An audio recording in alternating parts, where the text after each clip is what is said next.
আসসালামু আলাইকুম।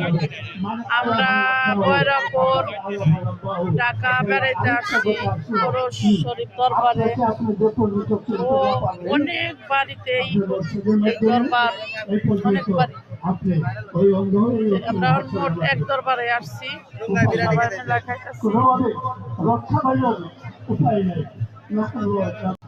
দিতে হলে কিছু দিতে হয়, দোয়া করেন যে আমরা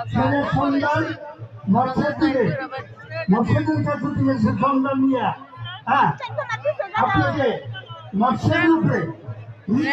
10টা বাড়ি, 10 বাড়িতে গান হয়।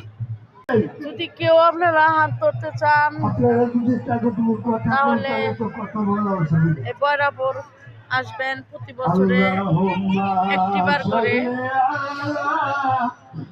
তো এখন আমি হাত ধরি নাই, এই যেটা আমার আব্বা, এই যে এটা আমার আব্বা। আমার আব্বার জন্য দোয়া করবেন।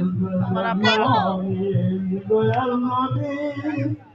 দীর্ঘদিন যেন বেঁচে থাকতে পারে। আমার বাবা হিসাব আছে, আমার এটা ছোট ভাই, মুরিদ পড়াবো, এটা আমার ছোট ভাই মুরিদ পড়াবো। আর আমার এটা একটা ছেলে মুরিদ পড়ার বয়স হয় নাই, কিন্তু ইনশাল্লাহ মুরিদ পড়ানোর আশা আছে। যদি আপনারা কেউ তাহলে বয়রাপুর গ্রামে চলে আসা